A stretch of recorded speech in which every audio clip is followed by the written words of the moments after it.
The day I stopped in the middle of a storm, I didn't know I was stopping for the rest of my life. The city was drowning that evening.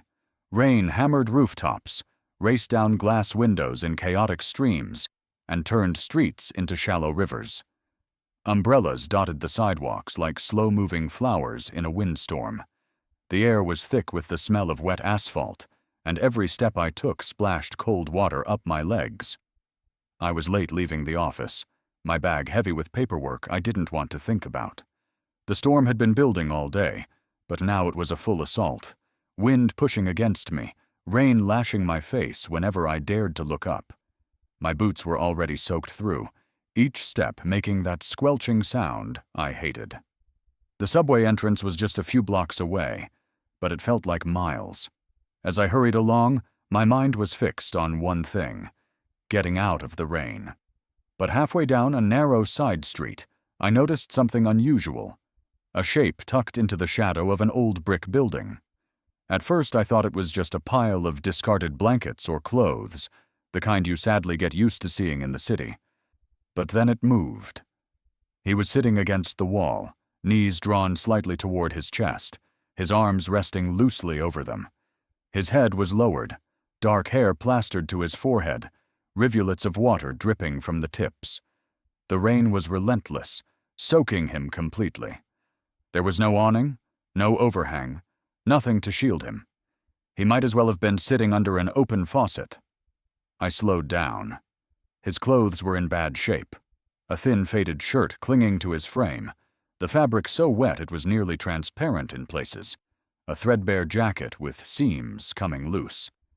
His jeans were dark with water, and the hems were frayed where they met shoes that looked like they'd given up years ago. The leather was cracked and peeling, the soles gaping open like a mouth mid-scream, and the laces were nothing more than tangled strings. Something in the pit of my stomach twisted. I could have kept walking. Most people would have. You learn to grow a layer of emotional armor in a big city, to keep moving even when something tugs at you. But my feet slowed to a stop. I was standing a few feet away when he finally looked up. His eyes. I still remember them. Deep brown, almost black, with a steadiness that didn't match his condition. There was weariness there, yes, but also a quiet resilience, as if he'd been through worse storms than this and knew they would pass. His gaze met mine, and for a moment the rain seemed to fade into the background. "You're soaked," I said. The words felt inadequate, almost absurd given the obviousness of it. He gave a faint smile, small, restrained, the kind you give when you don't have the energy for more. I looked down at my umbrella. It wasn't anything special, just a collapsible black one I'd picked up months ago. But right now, it was the only thing keeping me from being as drenched as he was. And yet, without really thinking about it, I extended it toward him. "Here," I said. "Take this." For a second, he didn't move. Then his gaze flicked from the umbrella to my face. "What about you?" His voice was quiet but clear, the kind of voice you had to lean in to catch. "I'll be fine," I lied. I was already half soaked anyway. "You need it more than I do." The hesitation in his eyes lasted a moment longer, then he reached out. His fingers brushed mine, cold, damp, trembling slightly, as he took the handle. "Thank you," he said, and there was something in the way he said it. Deliberate, heavy, like the words meant more than they should have in such a small moment. I gave him a quick nod. I didn't ask his name, and he didn't ask mine. There was no exchange of details, no promise to see each other again, just a silent agreement between two strangers caught in the same storm for a brief instant. Turning away, I stepped back into the rain unprotected. The cold hit me like a wall, soaking through my coat in seconds. My hair clung to my face, and water slid down my neck, pooling uncomfortably at my collar. I pulled my bag tighter against me and kept moving, but the image of him, sitting there, holding my umbrella, wouldn't leave my mind. By the time I reached the subway entrance, my clothes were heavy with water, and my fingers were numb. I caught sight of myself in the smeared glass of a shop window, hair plastered to my head, mascara smudged under my eyes, my coat sagging with moisture. And for some reason, I laughed quietly to myself. I had given away the only thing keeping me dry, and I didn't regret it for a second. On the train ride home, I replayed the scene in my mind. The way he'd hesitated before taking the umbrella. The warmth in his thank you, despite the cold all around us. I wondered where he'd go next, whether he had somewhere safe to sleep, whether the umbrella would help, even a little. And then I chastised myself. Why get invested in a stranger's life when you'd never see them again? But that night, as I peeled off my wet clothes and hung them over the radiator, I found myself glancing at the empty space where my umbrella usually sat by the door. It was gone, given away without hesitation to someone whose name I didn't even know. I told myself I'd forget his face by morning, that the rain would wash the memory away. But some storms don't pass. They follow you. I didn't know it then, but the next time I saw him, it wouldn't be as a man shivering in the rain. It would be as someone who owned the very rain that fell on us that day. Some faces vanish in the rain. His stayed with me. The next morning, the rain had stopped, but the city still carried its memory. The streets were slick and shining, as if the night had given them a fresh coat of glass. Puddles lay scattered like fragments of broken mirrors, reflecting strips of pale sunlight between drifting clouds. People walked with that familiar post-storm energy, umbrellas tucked under arms, heads slightly tilted upward, as if savoring the rare break in the weather. I stood at my kitchen window with a mug of coffee warming my hands, staring out at the rooftops, still dripping with rainwater. Normally, my mornings were a blur. Coffee, coat, keys, and out the door. But today, my mind was somewhere else entirely. I kept replaying yesterday in my head. Not the rain, not my soaked clothes, not even the chill that had settled deep in my bones. It was him. That face, half hidden under wet hair, eyes fixed on me with that steady, unshakable calm. It didn't make sense. I had seen countless strangers on the streets over the years. Most faces faded before I even turned the corner. But his lingered, sharp and vivid, as though my memory had taken a photograph and refused to let it go. Days pass, but the image of him under that umbrella lingers. The work week rolled on, each day filled with meetings, deadlines, and the usual city rush. But no matter how much noise life made, his image cut through it like a quiet melody I couldn't ignore. I'd be halfway through typing an email and suddenly picture him sitting there, soaked through, accepting my umbrella like it was more than a scrap of shelter. It wasn't just the fact that I'd given it to him. It was the way he had received it, not with desperation, not with embarrassment, but with a measured, deliberate thank you, as if the moment carried weight for him too. I started catching myself glancing at people more closely during my commute. A delivery driver wrestling with boxes in the wind, an elderly woman gripping her cane as she crossed the street, a man in a suit shaking water from his hair under the awning of a newsstand. None of them were him. She wonders about his life, his past, and why he seemed so calm. Questions began to gather in my mind, one by one, until they formed a cloud I couldn't push away. Where had he been headed that night? Was that street his regular spot? Or had the storm driven him there by chance? Did he have anyone waiting for him somewhere? How did he end up with nothing but the clothes on his back and shoes barely holding together? And more than anything, why was he so calm? I thought about the way people usually react when caught in a storm. The hunched shoulders, the quickened steps, the muttered curses at the weather. But he had been still, unmoving, like he had already accepted the storm as part of his day, maybe even part of his life. That quiet acceptance unsettled me more than if he had been visibly miserable. Reflects on small kindnesses and how they ripple.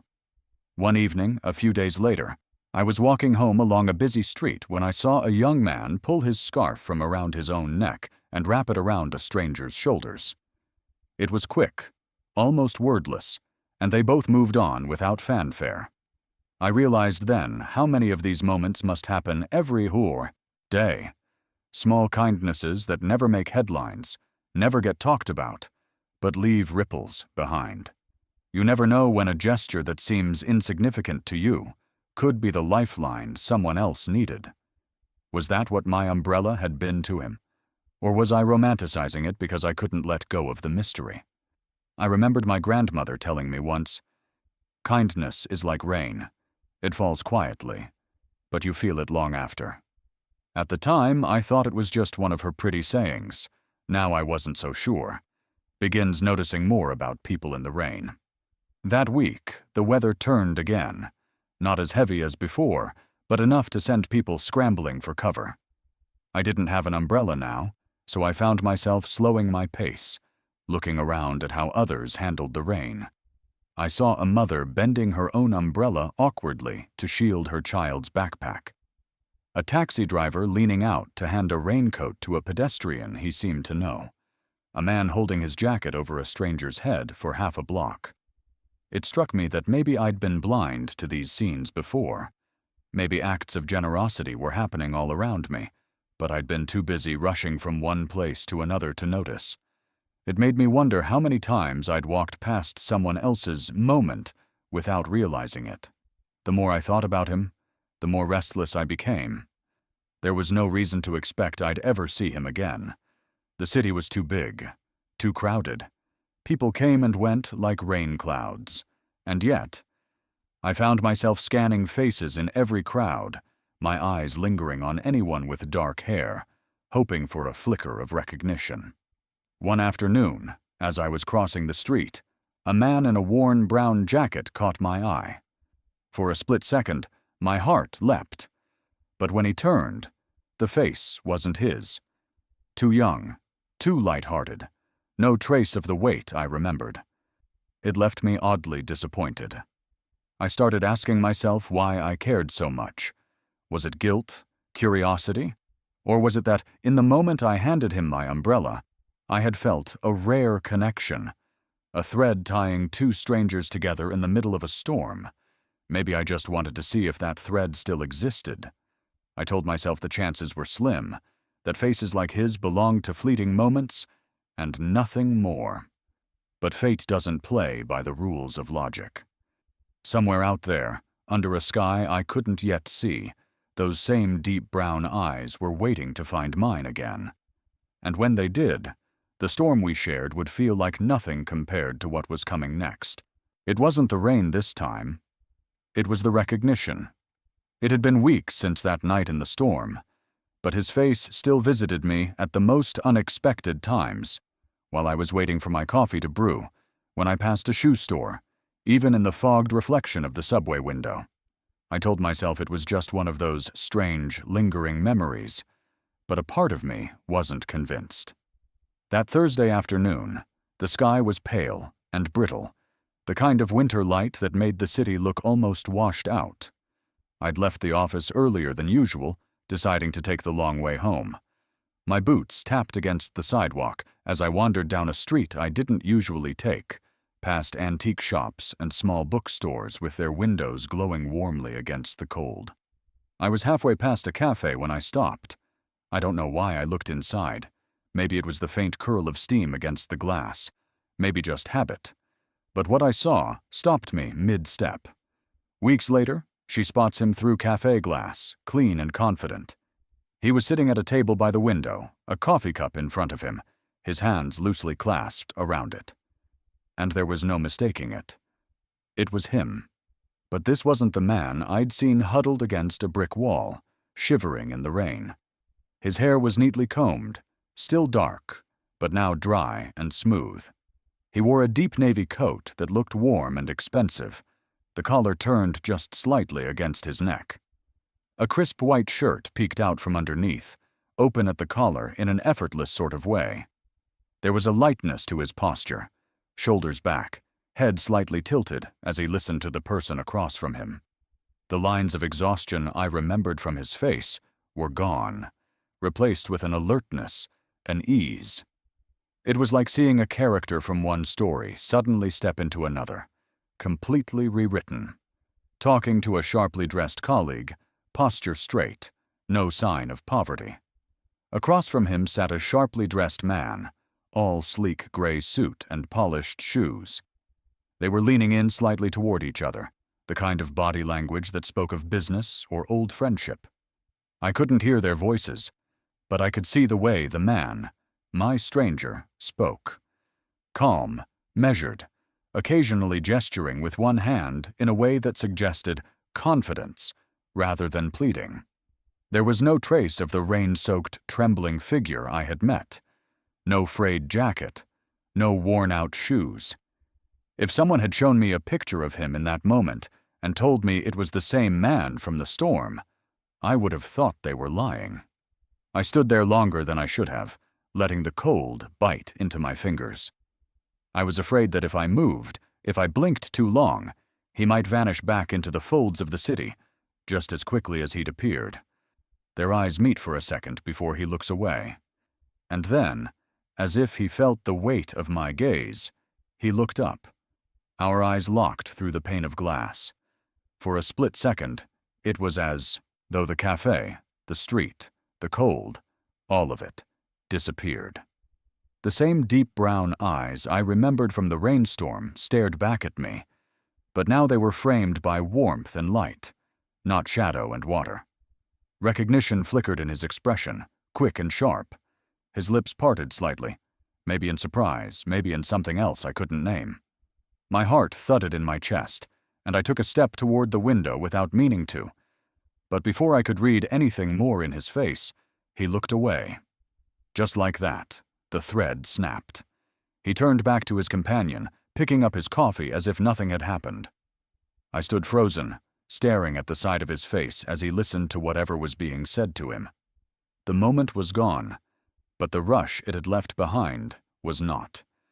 Confusion and curiosity spark. I walked away eventually, but my thoughts stayed anchored in that café. What had happened in the weeks since I saw him last? How did he go from sitting in the pouring rain with nothing to leaning across a table in an expensive coat? The most confusing part wasn't the change in his appearance. It was the fact that he had recognized me. I saw it in the way his eyes had sharpened just for that second. He knew who I was. And yet, he looked away. Was it embarrassment? Was he pretending not to know me in front of his colleague? Or was it something else entirely? The city has a way of hiding its stories, of showing you only the pieces it wants you to see. And right then, I felt like I was holding just 2 puzzle pieces from a 1,000-piece picture. The rest of the walk home was a blur. The noise of traffic, the hum of conversation from passing strangers, all of it faded under the weight of the questions piling up in my mind. I replayed that moment at the window over and over. The way his eyes had shifted, the split second of stillness before he broke the connection. The way I had felt, caught somewhere between being seen and being shut out. That night, I couldn't focus on anything. I tried reading a book, but every page seemed to dissolve into the image of him in that café. Even my dinner went cold as I sat staring out my own window, watching the shadows of people passing under the streetlight. By the time I went to bed, the city outside had gone quiet, a soft drizzle beginning to tap against the glass. I must have fallen asleep to the sound of it, because in my dreams, the rain returned, thick, relentless, drumming on the streets. I was standing there again, just like that first night, the storm curling around me. And through the rain, I saw him. Only this time, he wasn't sitting on the ground. He was walking toward me, steady and sure, like a man who knew exactly who I was, and exactly why he had come. "You're not going to believe this," he said, smiling. It had been more than a week since I saw him through that cafe window. Since then, the image of him in that sharp navy coat, talking with quiet authority, had replayed, in my mind, over and over. But life had gone on. I had convinced myself that maybe that fleeting moment of eye contact was all it was meant to be. The city is like that, always dangling a mystery just out of reach, then sweeping it away in the tide of its daily rush. That Tuesday afternoon, a fine drizzle was falling, the kind that softens the city's edges without soaking it entirely. I ducked into the same café on a whim, partly for the comfort of the warm air, and partly, though I'd never admit it to myself, because I hoped lightning might strike twice. The place smelled of roasted coffee beans and fresh bread, the soft hum of conversation filling the background. I found a small table near the back, set down my bag, and pulled out a book I wasn't really in the mood to read. My coffee arrived, steam curling up into the air, and I tried to lose myself in the printed words. I had just turned a page when the low scrape of a chair across the floor pulled my attention upward. He approaches her in the café, thanking her for that rainy day. And there he was. He stood a few feet away, his coat draped neatly over his arm, his posture relaxed, yet somehow commanding the space around him. His eyes, those same deep brown eyes from that night, met mine, and for a heartbeat, neither of us spoke. Then, the faintest smile touched his lips. "You're not going to believe this," he said, moving toward my table. His voice was just as I remembered, low, calm, deliberate, but now there was warmth threaded through it, like sunlight breaking through overcast skies. Before I could react, he pulled out the chair opposite me and sat down. He didn't ask if the seat was taken, but it didn't feel like an intrusion. If anything, it felt like something inevitable, like he had every right to be here. "I wanted to thank you," he began, leaning forward slightly, "for that night. For the umbrella." I blinked, still processing the fact that he was here, in front of me, speaking as if we'd always been in each other's lives. "I didn't think you'd remember," I said quietly. "I remember everything," he replied, his gaze steady on mine. "You didn't have to stop. Most people don't." Something in his tone made me believe he wasn't just talking about the umbrella anymore. Invites her to an event, refusing to explain the full reason. He reached into the inside pocket of his coat and produced a sleek black envelope. It looked out of place against the worn wooden table between us, like a piece of another world dropped into mine. "I'd like you to come to something," he said, sliding it toward me. "This Friday. 7 o'clock. I glanced at the envelope, but didn't touch it. "What is it?" His smile widened just a fraction. "An event," he said, with a deliberate vagueness that only made me more curious. "That's not much of an answer," I said, my lips curling into a half smile. "No," he admitted easily. "But I think you'll understand something about me that night. That you don't yet." The envelope sat there between us, as heavy in meaning as it was in my imagination. "What's the catch?" I asked, half joking but watching his expression closely. "No catch," he said smoothly. "Just trust me." There was no edge to his voice, no hint of persuasion or pressure, just an almost disarming warmth, the kind that draws you in without you realizing you've already agreed to something. The drizzle outside had thickened into a light rain, and I could see droplets tracing paths down the cafe's windows. Something about his presence across from me made the rest of the room fade away. I reached out, picked up the envelope, and felt its surprising weight in my hand. "All right," I said finally. "I'll come." His smile deepened, not smug, but certain, as if he'd known all along that this was the answer I'd give. "Good. I'll see you there." He rose from his chair, sliding his coat over one arm with a practiced motion. For a moment, I thought he might say more, offer some hint of what awaited me Friday night. But instead, he simply nodded once, turned, and walked toward the door. I watched as he stepped out into the rain, raising his hand in a casual wave without looking back. The door closed behind him, leaving me alone with my cooling coffee and the unopened envelope. When I finally tore it open, I found a single cream-colored card inside. The cardstock was thick, expensive, embossed in gold. It held only an address, a date, and a time. No title, no event name, no explanation. I traced the letters with my fingertips, my pulse quickening. Friday night felt impossibly far away, yet dangerously close. I didn't know what this invitation meant, or why he had chosen me of all people to receive it. All I knew was that I was about to step through a door into his world, a world I hadn't even known existed until that rainy night. And once I crossed into it, there would be no turning back. I knew him. I just didn't know the man on that stage.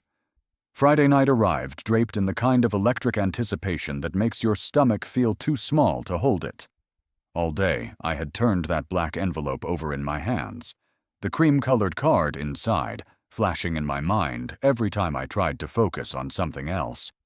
And now, standing outside the towering stone facade of the hotel, whose name I had only ever read from a distance, I felt like someone about to cross an invisible border between the life I knew and a world that had never been mine. The golden light spilling from the arched windows painted the wet pavement in warm amber. And when the doorman in a perfectly pressed uniform swung open the heavy brass-handled door, the scent of lilies, polished wood, and something faintly citrus met me before I had even stepped inside. The marble floor beneath my heels was so smooth it almost felt like water, the grand chandeliers above scattering shards of light across the mirrored pillars. And every direction I looked was filled with people who seemed to belong effortlessly. Men in tailored tuxedos that fit like second skins, women in gowns that shimmered as they moved, voices lilting in laughter that carried the practiced ease of old money. I tried to hold my shoulders back, and my chin steady as a concierge in a black jacket with discreet gold embroidery took my coat with a smile that was polite, but somehow distant, then directed me toward a set of massive double doors, their polished brass handles cool against my fingers as I pushed them open into a ballroom, so large and high-ceilinged it made me feel, for a fleeting second, like I had stepped into the center of a snow globe designed for giants. The air in the room was a blend of perfume, champagne, and the faintest whiff of something sweet from the dessert table lining one wall.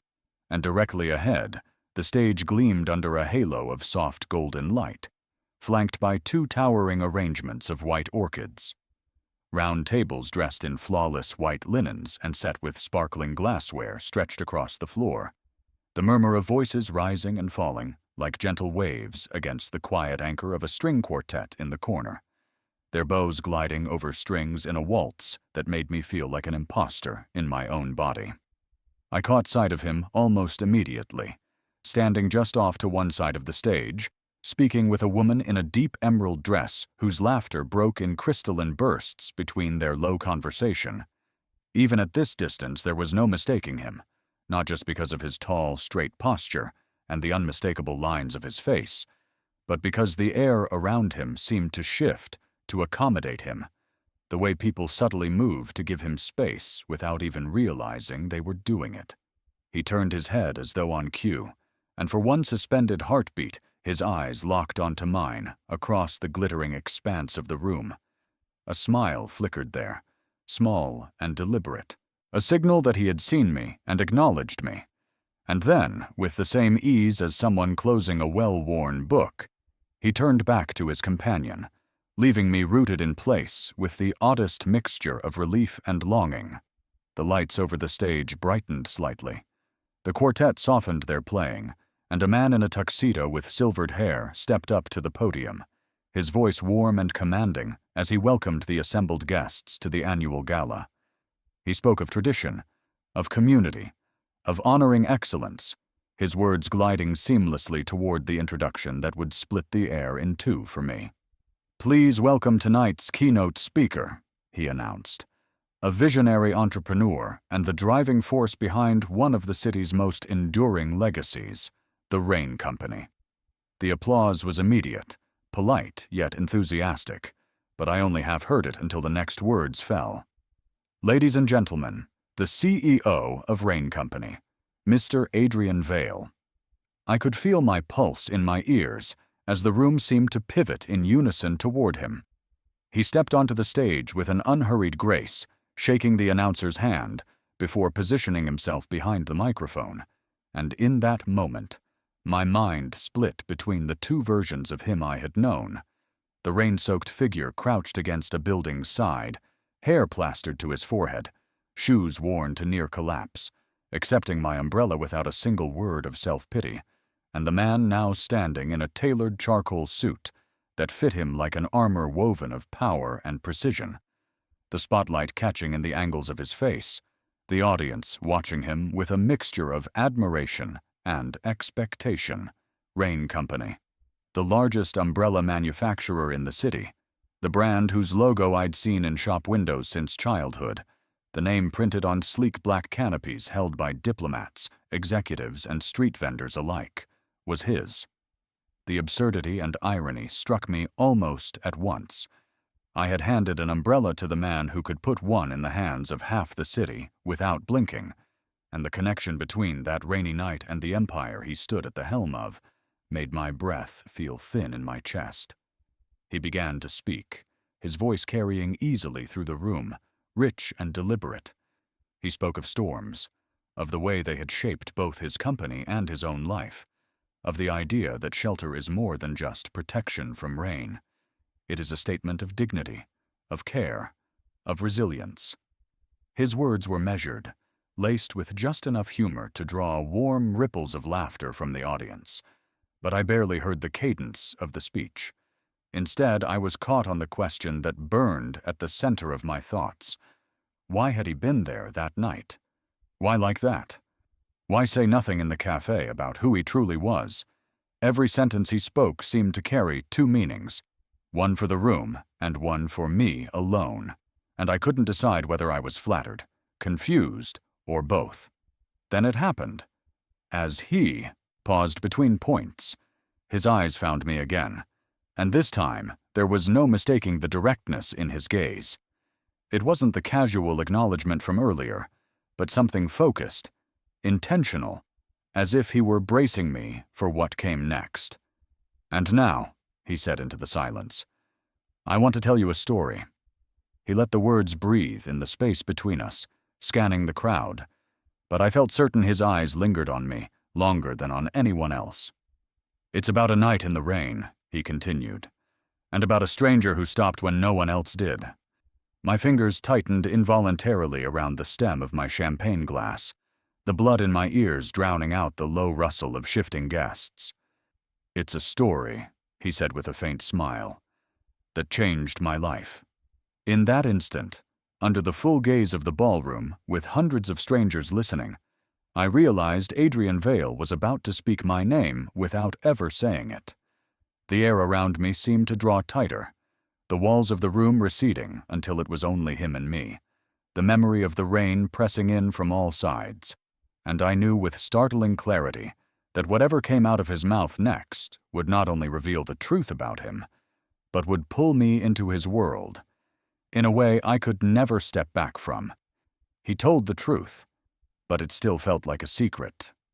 For a moment after his voice announced that he wanted to tell a story, the entire ballroom seemed to shrink in on itself, as though every single person had leaned forward in their seats without realizing it, and I felt my own breath tighten in my chest while my mind scrambled to decide whether to stare directly at him or look down into the untouched champagne glass in front of me. The light from the chandeliers poured across the stage, catching in the folds of his suit and glinting faintly off the microphone stand. And when he began speaking again, it wasn't with the polished cadence of a CEO addressing investors or the theatrical projection of a keynote speaker, but with the measured, almost confessional tone of someone reaching back into a memory that mattered. He spoke of that night without naming the date, describing the way the wind had cut like a blade between the tall buildings, the relentless sheets of cold rain soaking through his clothes until every step was heavy, and the strange loneliness that comes when the whole city seems to be running in the opposite direction from you. His words drew a picture so vivid that I could almost feel the water dripping from my hair again, hear the squelch of wet shoes against the pavement, and I knew the image forming in everyone else's mind was exactly what I had lived. He told them about seeing me, or rather seeing a woman, because he hadn't yet drawn the invisible line between his words and my presence in this room. Pause in the downpour, hesitate for the smallest fraction of a second, and then step toward him instead of away. He described the umbrella, in my hand, how I had opened it not over my own head, but over his without ceremony. The quiet exchange of a nod, the fact that I hadn't lingered or demanded conversation, and how that lack of expectation had lodged itself in his memory more deeply than any grand gesture ever could. He said I had looked at him as though he were simply a man in need, not a stranger to be judged or a mystery to be solved, and I felt the heat rise in my cheeks because even without my name, the way his voice wrapped around those details was enough for anyone paying attention to find me among the tables. The room was still in that attentive way that only happens when a story has reached under the surface. Waiters carrying trays had slowed their steps. Conversations had melted into silence, and the string quartet in the corner had gone completely still, their instruments resting against their knees as though they, too, wanted to hear how it ended. I saw an older woman at a nearby table dab at her eyes with a napkin, a man in a dark navy suit nodding slowly to himself, the shared recognition in their expressions that perhaps they had once been on one side of a moment like this, or wished they had been. For me, the sensation was a strange blend of exposure and pride. I felt as though I were sitting under a warm but unyielding spotlight, every beat of my heart louder than the next. And yet there was also an undeniable lift in my chest at the thought that this memory had stayed with him in such clarity and had found a place in the center of his carefully chosen words. I remembered thinking, that night in the rain, that he would forget my face by the next morning, that I would dissolve into the anonymous blur of the city like everyone else we pass without knowing. But now, here I was, listening to that moment replayed through his voice in front of a room full of people who would carry it away with them, and the realization made my pulse hum in my ears. He let a pause settle before he spoke again, his eyes sweeping across the audience until they landed on me and stayed there, unwavering, and I felt every nerve in my body attuned to the space between us. "I am telling you this tonight," he said, his tone steady but gentler than before, "because moments like these remind us that our work, whether it is building umbrellas or building companies, means nothing without the humanity that underpins it." The words hung for a moment, and then he added, "And to the woman who gave me her umbrella that night." The pause that followed was the longest yet, not in time, but in weight, as if the whole room were holding its breath. "Thank you," he said simply, and though the syllables were few, they carried the quiet gravity of something deeply meant. "You reminded me of the kind of person I want to be. And I am grateful." The applause that followed was warm rather than thunderous, the kind that swells slowly like a tide rather than crashing like a wave. Heads turned toward me more openly now, some smiling, some offering small nods, as though I had just confirmed some hopeful truth they wanted to believe about the world. My fingers tightened together in my lap, my shoulders both tense and impossibly light, and I let myself breathe into the odd comfort of knowing that, for at least this one night, kindness had been given a seat in the center of the room. He stepped down from the stage as the applause softened, moving through the crowd with unhurried steps that nevertheless felt direct, inevitable. And when he reached my table, he didn't stop to shake hands or make small talk. Instead, he leaned just close enough that only I could hear, the murmur of his voice low and deliberate as he said something that caught the air in my lungs and held it there. Words that were not about the past at all, but about a choice that could alter my future in ways I hadn't begun to imagine. "I owe you more than an umbrella," he said.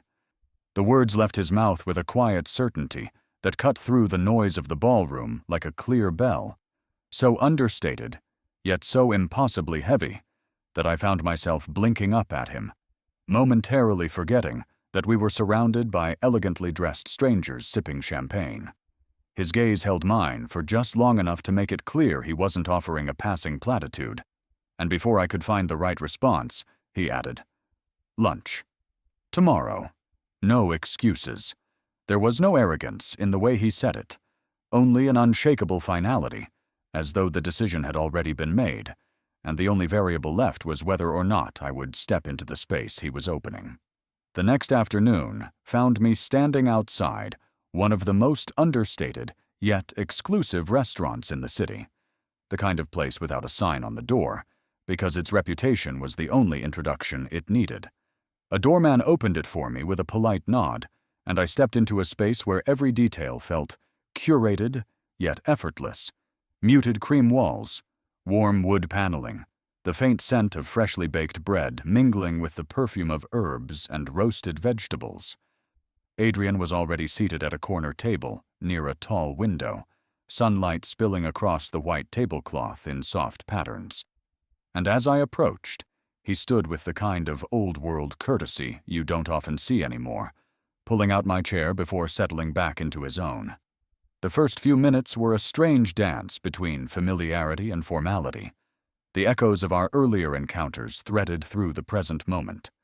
We ordered without even glancing at the menus, his choices apparently well known to the staff, and once the server had left us with glasses of still water and a basket of bread, he leaned back slightly, studying me with that same measured calm I'd first noticed in the rain. "I wasn't lying last night," he said finally, breaking the silence. "I do owe you more than an umbrella. I owe you perspective." He began to tell me about his life before the Rain Company was a gleaming success story, before the crisp suits and the grand galas, before his name carried weight in the business pages. He spoke plainly, without embellishment, of a period where everything had slipped away: his job, his apartment, his sense of direction, and how the streets had a way of wearing down not just your body, but the scaffolding of your own belief in yourself. "People think being homeless is just about not having a roof," he said, his voice low enough to stay between us. "But it's also about becoming invisible. You walk through crowds and no one looks at you. Or if they do, it's with something between pity and suspicion. It erodes you in ways you don't even notice until you're gone." I listened, my hands folded loosely in my lap, feeling the weight of each word settle in the quiet space between us. He described nights spent in doorways and afternoons in public libraries just to keep warm, the meals skipped and the shoes worn thin, and it was impossible to reconcile the image of that man with the one sitting across from me now, so composed, so self-contained. Then he told me about the first job he landed after that period, how it had come almost by accident, and how he had thrown himself into it with the desperation of someone who knew what it was like to have nothing. "The company didn't look like much at the time," he admitted, "but I saw what it could be. I worked, I learned, I failed, I tried again.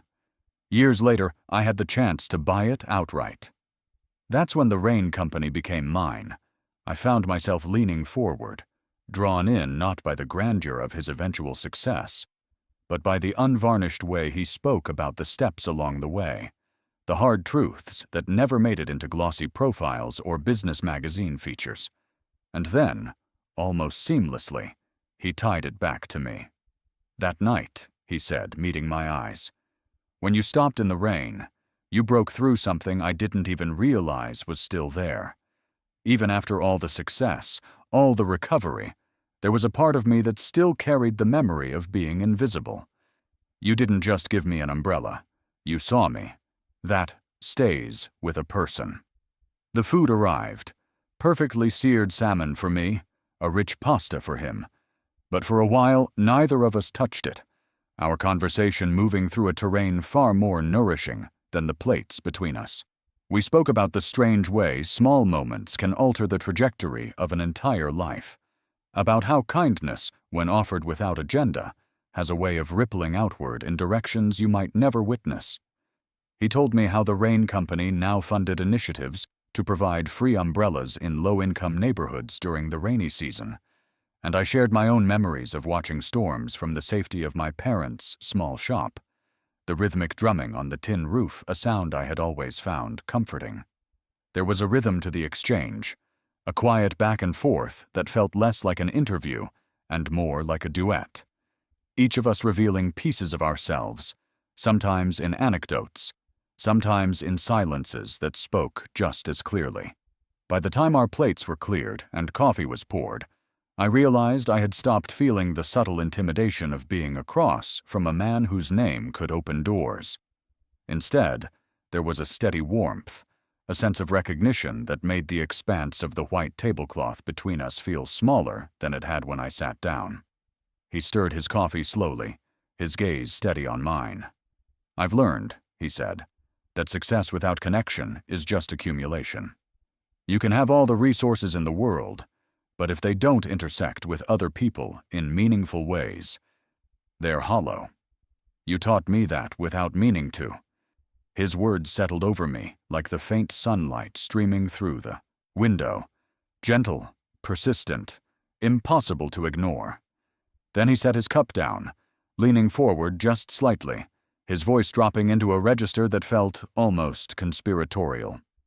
"I don't want to just thank you over lunch," he said, each word deliberate. "I want you to join me, not just for another meal, but for something far bigger, something that could change the shape of your days in ways you haven't even considered yet." And in that moment, with the quiet hum of the restaurant around us and the faint clink of cutlery from nearby tables, I knew whatever he was about to propose would not be easy to walk away from. It wasn't romance. It was opportunity. And it terrified me. For a long moment after he spoke, I didn't answer.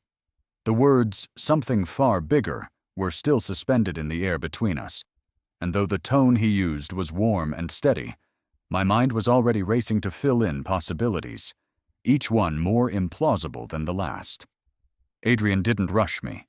He simply sat there, hands loosely folded on the table, his gaze steady, but not pressing, as though he understood that whatever came next would require me to step into a space far outside my usual life.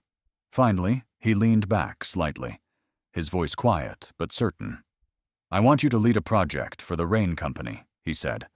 "It's part of our outreach division, something I've been wanting to grow for years but never found the right person to head."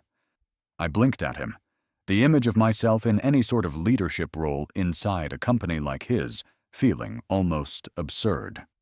He went on to explain that the initiative would focus on supplying free high-quality umbrellas to shelters, schools, and community centers in low-income areas, coupled with small training programs to teach repair and maintenance, so they would last for years. "It's not just about handing things out," he said. "It's about creating something sustainable, something that keeps people dry, yes, but also gives them a skill, a small piece of independence." I listened, my coffee cooling in its cup, my pulse ticking faster with each detail. It sounded meaningful, purposeful, and entirely beyond me. "Why me?" I asked finally, my voice sharper than I intended. He smiled faintly, as though the answer was obvious. "Because you don't see people as problems to solve. You see them as people." That night in the rain wasn't an act of charity. It was an act of recognition. And that's exactly what this needs. The compliment landed somewhere between my ribs and my throat, but so did the sharp edge of doubt.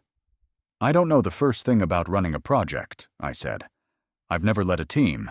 I've never worked in a company this size.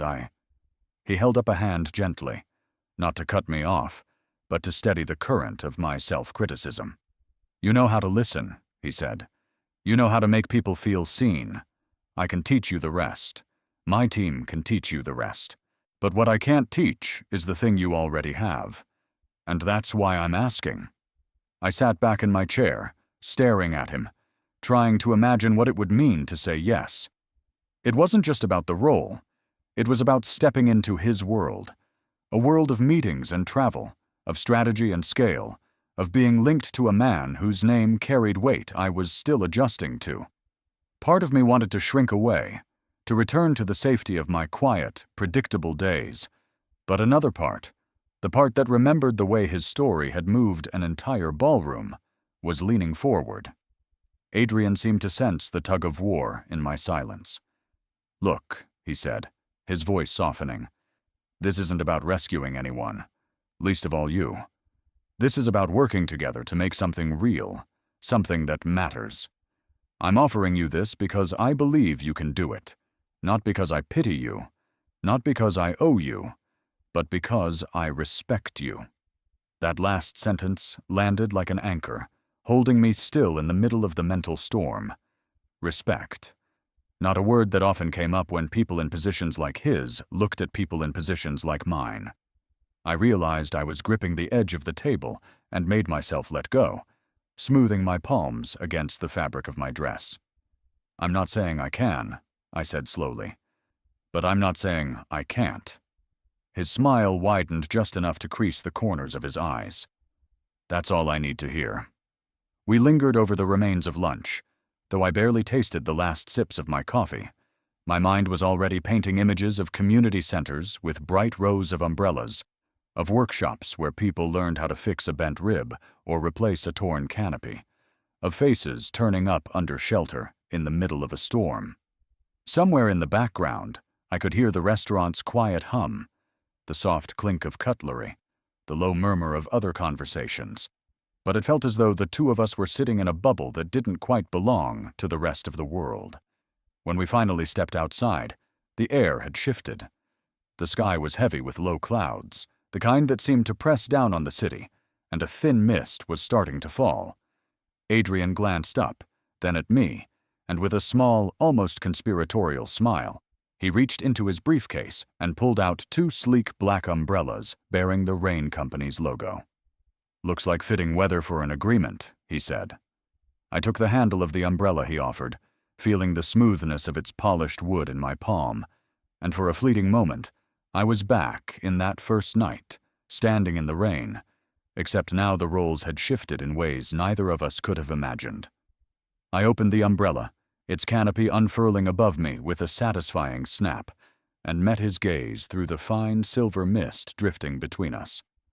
"All right," I said, the word tasting both terrifying and exhilarating on my tongue. "I'll do it." The smile that broke across his face was equal parts relief and something else, anticipation maybe, or the quiet thrill of a plan about to unfold. What I didn't know then, as we stepped into the street together, was that this simple yes would carry me into storms far more complicated than any falling from the sky. First days are hard. First days in a storm are harder.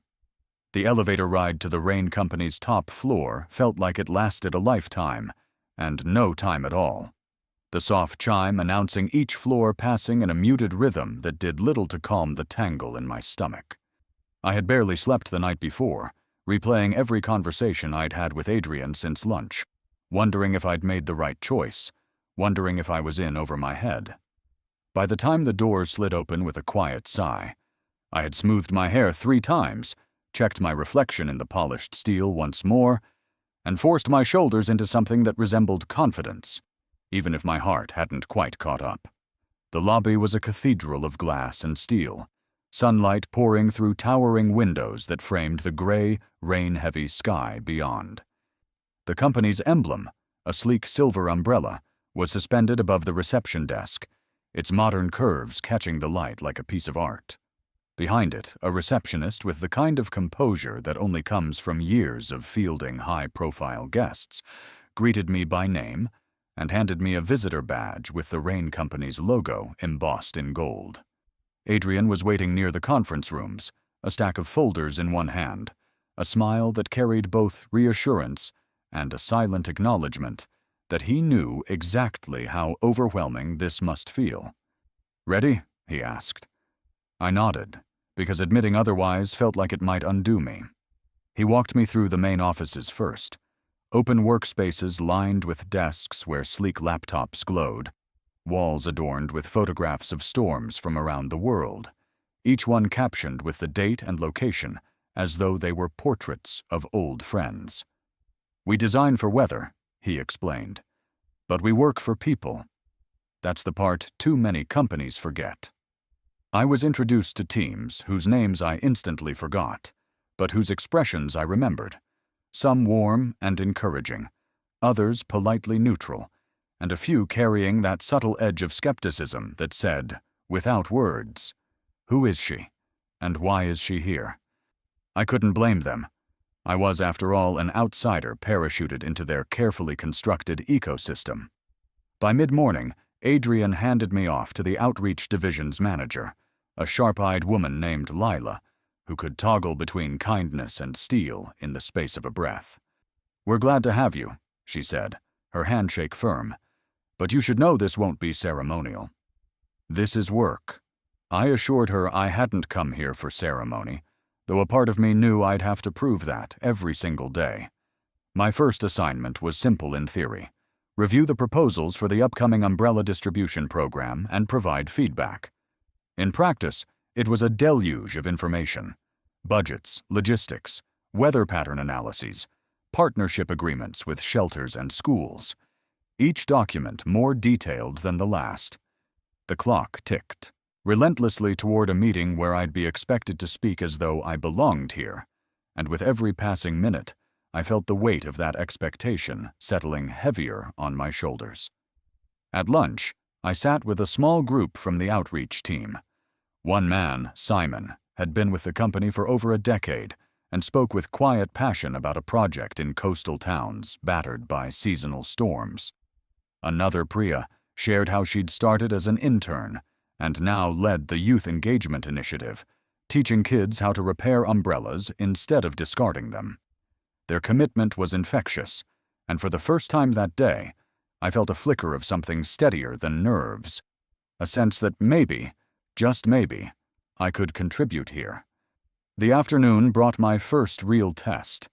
A shipment of umbrellas bound for a women's shelter had been delayed due to a transportation strike, and the shelter director was on the phone, her voice tight with urgency. Lila looked at me. "You wanted hands-on." This is hands-on.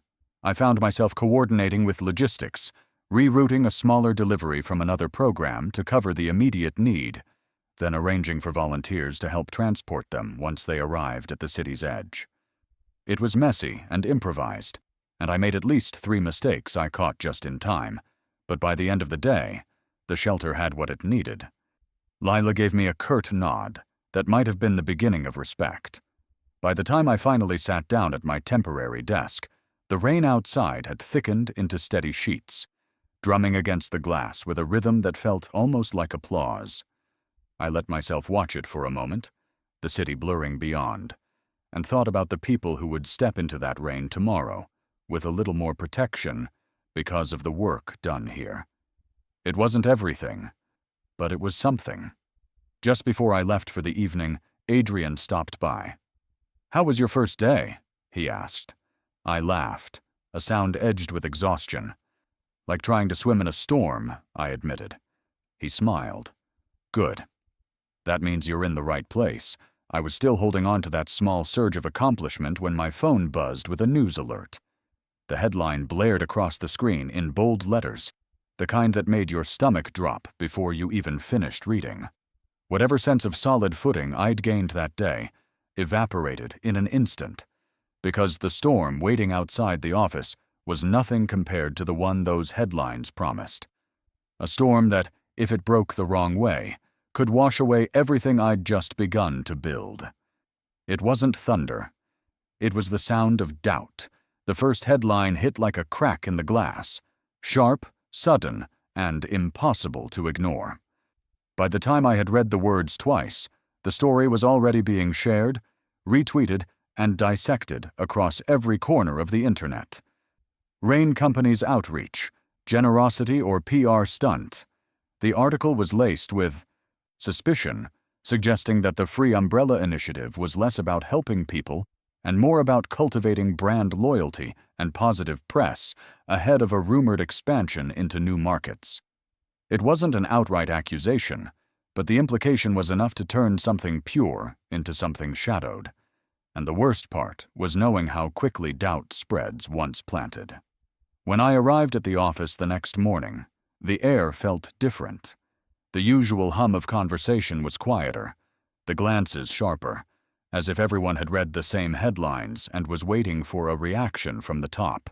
Adrian was already in the conference room, sleeves rolled to his elbows, a half-empty coffee cup by his hand, the faintest trace of fatigue in his posture.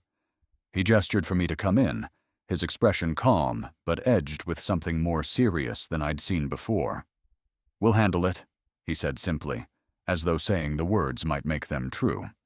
Handling it, as it turned out, meant long hours of strategizing, drafting responses, pulling data, and arranging site visits for journalists who could see for themselves that the work was real.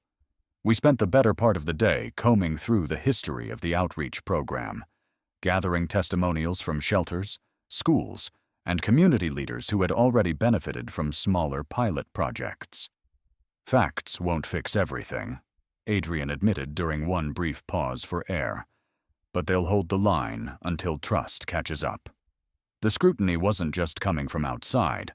A few employees within the company had their own questions, not about the integrity of the work, but about whether tying it so closely to the Rain Company's brand might backfire in the long run.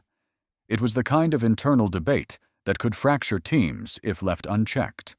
So Adrian and I made a point of being visible, moving between departments, listening to concerns, and speaking with the kind of clarity that left less room for rumor to root itself. By late afternoon, we were in his office, surrounded by half-drunk cups of coffee, empty water bottles, and the scattered remnants of hastily eaten sandwiches. My eyes burned from hours of staring at screens, and my voice was starting to fray at the edges, but there was a current of stubborn energy still running through me. Every time I thought about quitting for the night, I pictured the faces of the people who would benefit from this program. People who had never asked for a headline, just an umbrella and a little dignity in the rain. At one point, while we were reviewing a draft statement, I noticed the way Adrian's pen stilled in his hand. "You're thinking about the night in the ballroom, aren't you?" I said. He looked up, a small smile tugging at the corner of his mouth. "I'm thinking about the night in the rain," he corrected. "When you do something because it's right, not because anyone's watching, that's what we have to protect." Here the hours bled into evening, then into night. The building was quiet now, except for the hum of the cleaning staff moving down the hall, the occasional ping of an email landing in my inbox. Outside, the rain had started again, soft at first, then steadier, a rhythm that seemed to mirror our own persistence. There were moments when exhaustion settled heavy between us, but neither of us gave it room to take over. Instead, we pushed on, him pacing as he dictated edits, me typing furiously to keep up, both of us driven by the same unspoken refusal to let a story we knew to be false become the defining narrative. Somewhere around midnight, we finally sent out the final version of the company's statement, attaching a list of upcoming events and open invitations for media to attend. It wasn't a magic fix, but it was the truth, and that counted for something. Adrian leaned back in his chair, rubbing the back of his neck, and for a moment the CEO veneer slipped just enough for me to see the man beneath it. Tired, yes, but resolute. We didn't talk much in that last stretch before leaving. Words felt unnecessary after a day like this, replaced instead by the quiet understanding that comes from standing shoulder to shoulder against a common storm. When we finally stepped outside, the city streets were slick with rain, the lamplight reflecting in long, rippling lines across the pavement. I opened my umbrella, and he did the same, and for a few blocks we walked in silence, the only sound the soft percussion of raindrops above our heads. It was as we reached the corner where our paths would split that he stopped, turning to face me fully. There was no preamble, no careful build-up, just a single sentence delivered with a certainty that made my breath catch. "Tomorrow," he said, his eyes holding mine, "I'm going to show you something. And when I do, you'll understand exactly why this fight matters." I didn't know what he meant, but I knew from the weight in his voice that whatever it was, it would be nothing like I expected. Gratitude doesn't always fit in words. Sometimes it takes a building. I woke the next morning, still turning over the words he'd spoken the night before, the promise of showing me something that would explain everything. They had followed me into my dreams, half-formed images of rain and strangers, and some vague but powerful sense of arrival. And now, as I dressed, they hummed at the edges of my mind, like the low roll of distant thunder. Adrian hadn't given me an address, just told me to meet him in the company lobby at 9 sharp. And so there I was, coffee in hand, heart hammering with a mix of anticipation and unease. He was waiting when I arrived, dressed simply, dark coat, no tie, an umbrella hooked over one arm like a signature. We didn't talk much as we left the building and slid into the back seat of a waiting car. The city passed by in streaks of gray and silver, the clouds heavy but holding back for now, the kind of sky that feels like it's biding its time. I tried to guess where we were headed, but the route didn't fit any familiar pattern. When the car slowed, I saw it, a wide, 2-story brick building with tall windows and a clean, simple sign over the entrance. The Haven Center. But it wasn't just the name that made me blink hard. Beneath it, in smaller letters, was mine. I froze, my fingers tightening on the door handle. "What is this?" I managed, my voice thin in the quiet of the car. Adrian only smiled and said, "Come see." We stepped out into the cool air, and as I approached, I could see the details. The freshly painted trim, the wheelchair ramp winding up to the main doors, the landscaped garden beds framing the path. Inside, the space opened up into a bright, welcoming lobby, sunlight streaming in through the high windows, the air warm with the faint scent of fresh wood and new beginnings. Volunteers moved about, carrying boxes of supplies, adjusting furniture, setting up rooms. "It's a community shelter," Adrian said beside me, his voice low but threaded with unmistakable pride. "Not just for bad weather, though it's built for that too. There are dormitories upstairs for short-term stays, a kitchen, a job training room, and," he gestured toward a wing off the main hall, "a repair workshop, modeled after what you and I talked about. Umbrellas, coats, small essentials. People can fix what they have instead of losing it." I felt rooted to the spot. My breath caught somewhere between my chest and throat. The volunteers moved around me, some pausing to smile or nod as if they already knew who I was. "Why my name?" I asked finally, my voice quieter than I intended. "Because you reminded me that visibility matters," he said simply. "Not just for the people this place will help, but for the acts that inspire it." That rainy night, it was small, but it was also the start of something I never would have done without you. I want people who walk through these doors to know that one moment, one choice, can matter. The tour continued, though I felt as if I were moving in a dream. Every room had been carefully thought out. Private spaces for families, open lounges for conversation, walls painted in warm colors that seemed to push against the gray outside. In the training room, a row of brand-new sewing machines gleamed under the lights. In the kitchen, the smell of baking bread drifted from a double oven where a volunteer was testing recipes. And everywhere, there was the sense of a place built not just to shelter, but to restore. By the time we returned to the main hall, a small group had gathered near the entrance, volunteers, staff, a few local reporters with cameras slung over their shoulders. Adrian stepped up to the modest podium that had been set up, motioning for me to stand beside him. I wanted to protest, to tell him I wasn't ready for this, but his expression was gentle, reassuring. He began speaking, his words carrying through the high space with an ease I had come to recognize. He told them about the vision for the Haven Center, about its role as both a refuge and a place of empowerment. And then, as if it were the most natural turn in the world, he told them about me, not my whole life, not the private details, but the piece that mattered here. How I had stopped in the rain for someone I didn't know, how that single gesture had stayed with him, and how it had eventually grown into this building, these rooms, this promise. I could feel the heat rising to my cheeks as every eye turned toward me. But there was also a swell of something else: pride, humility, disbelief, a tide of emotions I couldn't quite name. I didn't speak for long when he handed me the microphone. I just said what I felt, that this wasn't about me, so much as it was about what we choose to see in each other. That kindness doesn't always end with the person who receives it. Sometimes it moves forward, multiplying in ways you'll never witness. The applause was warm, unhurried, the kind that rises from genuine feeling. A few people approached afterward to shake my hand, to thank me, and each one felt like another thread weaving into the fabric of something larger than myself. Cliffhanger. I was still absorbing it all. The building, the name, the possibility of what it could do, when Adrian leaned close enough for only me to hear. "I told you this would explain why the fight matters," he murmured.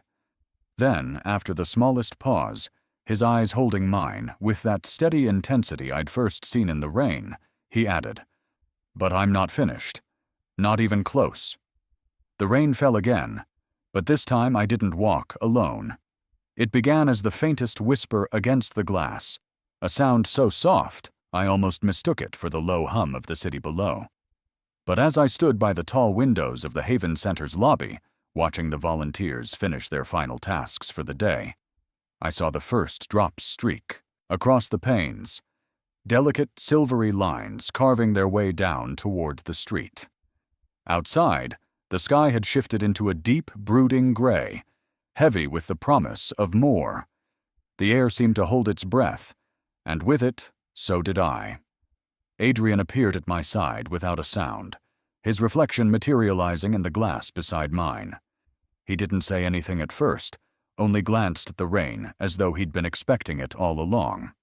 Then, with that calm certainty I had come to recognize, he reached into the crook of his arm and unfurled an umbrella, the sound of its canopy snapping open sharp in the hushed space. "Come on," he said, and there was no question in it, only an invitation I couldn't imagine refusing. We stepped outside together, the door swinging shut behind us with a soft click, and the cool breath of the rain-washed air wrapped around us immediately. He tilted the umbrella just enough for me to step in beside him, the narrow circle of shelter pulling us close. It wasn't the first time we'd shared an umbrella, but it was the first time I realized that it meant more than protection from the weather. The fabric above us was a quiet bridge between 2 points in time.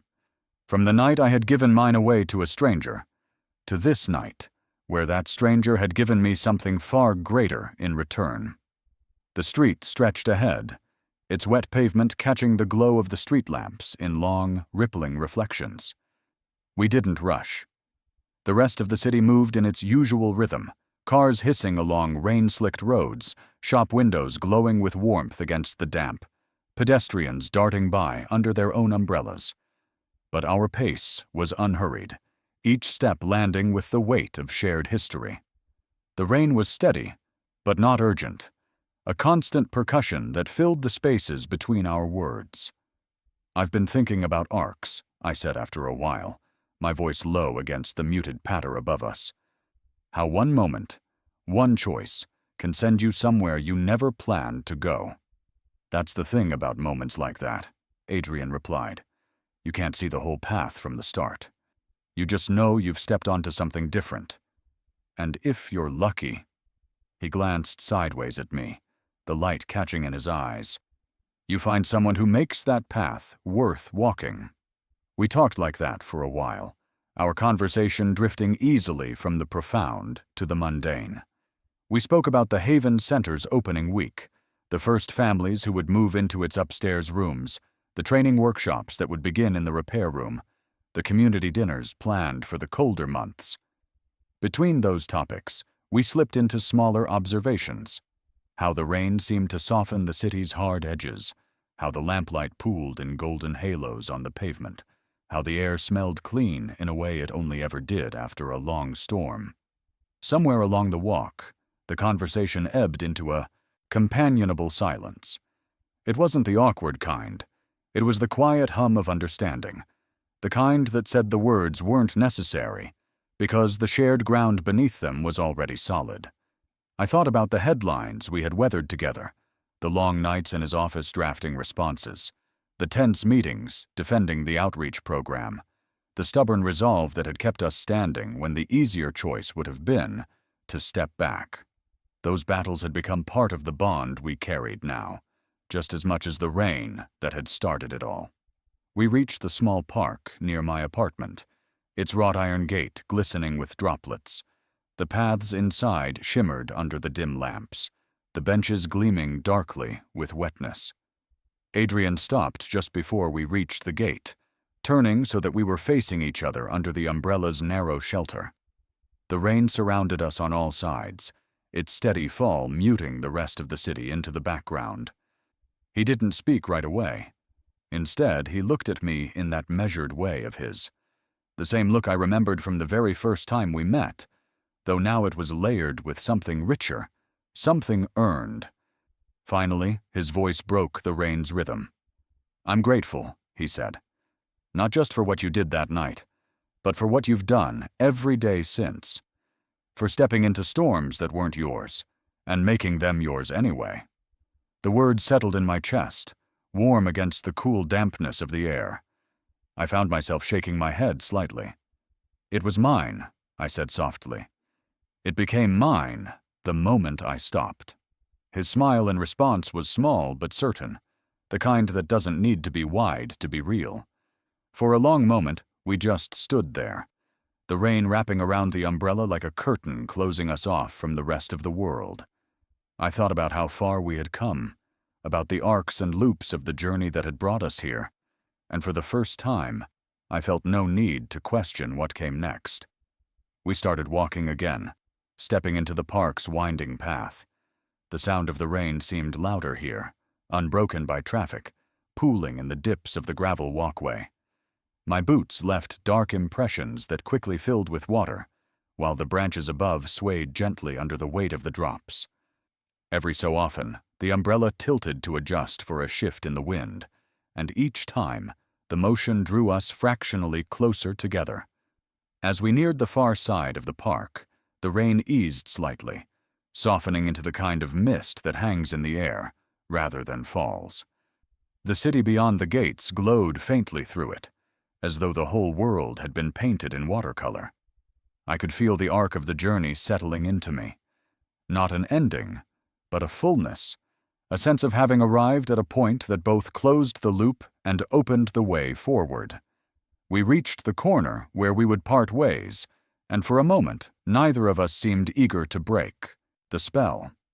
Adrian adjusted the umbrella so that it covered me completely, stepping slightly into the mist himself.